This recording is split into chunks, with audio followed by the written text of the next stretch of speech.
Welcome back to the channel, guys. Kerrod here at Joondalup Resort. In this video, I'm going to be addressing those of you who specifically in the backswing tend to get too much weight up on your toes, your head moves towards the ball, your butt moves towards the ball, you get stuck and it leads to a slew of inconsistent ball striking errors. Let's get into it.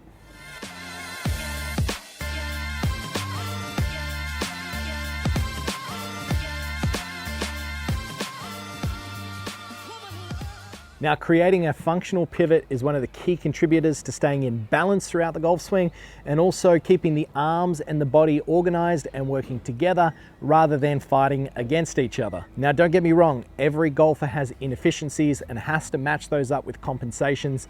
That's what gives each individual golfer their own specific look and swing DNA to how their golf swing then moves throughout the motion.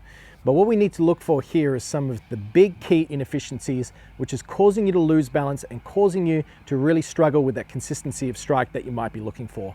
So in this video, once again, we're going to be talking about the backswing specifically. And if you're a golfer who tends to get too much on your toes in the backswing, you'll notice that your knees or your body moves towards the golf ball.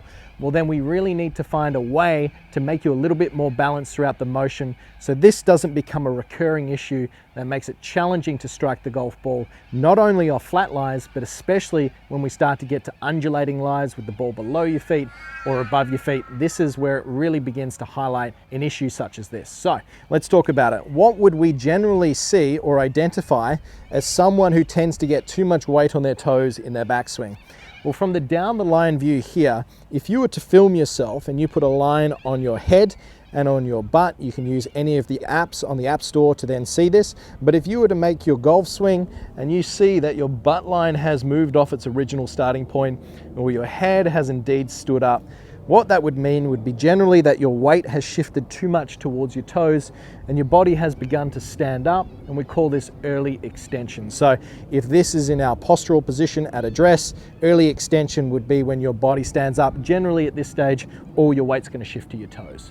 So to improve the quality of the pivot or how your body moves in the backswing so we can stay in our posture, I've got a sensational drill just using what you're doing with your toes to really improve how those hips are moving, because at the end of the day, this is where the core of the problem lies. So from the address position, if we look specifically at what the right hip is doing, if I make a backswing as I take this golf club off and I don't have enough depth to my hip turn, meaning that if I have a line on my right butt cheek here, if I don't get that right butt cheek moving slightly back and towards the target as I begin to make my backswing, what we'll generally see is that right hip bone will stay in position and the left hip will tend to then rotate around that point, or indeed we have no rotation at all, and as the arms begin to lift, it pulls us towards the golf ball.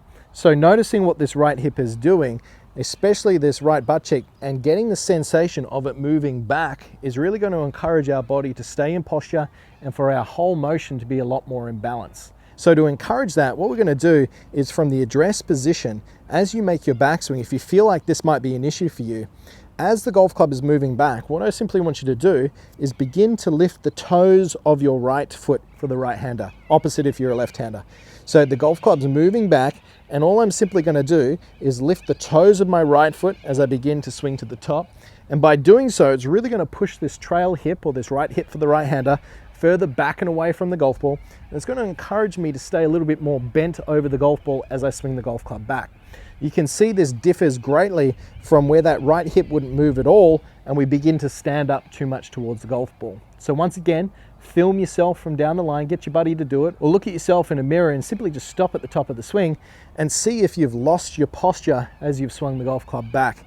If this is affecting you from the address position, make some slow swings, really feel that that right hip's moving back, the toes of the right foot are lifting up, and as you do so, and that's going to make sure that you're staying in posture, you can see I've increased the amount of hip turn, I've got some nice tilt to my hips, meaning my right leg has straightened, my left leg has flexed, and my butt line, most importantly, has moved back. From this position here, effectively, we have stayed in our posture, which makes it a lot easier to swing the golf club down underneath ourselves on plane and get a much more repeatable hit. So if you're struggling staying in your posture in the backswing, use this little drill, use this little exercise where you lift up the toes of your back foot as you swing up to really give you a sensation of loading up that pressure into the trail heel. This is not only going to help with your consistency of strike, but also being able to turn correctly and shift your pressure correctly is imperative to creating some more distance to your golf shots as well. So I hope you've enjoyed today's video, all about helping those of you who tend to get too much up on your toes in the backswing. Use this exercise and I'm sure it will help a lot in loading up that backswing a lot better, helping you stay more in balance and helping the ball striking as a result. So once again, please go down, click subscribe, click that little bell so you get notified of any upcoming videos. But until next time, I'm Kerrod. Thanks for watching.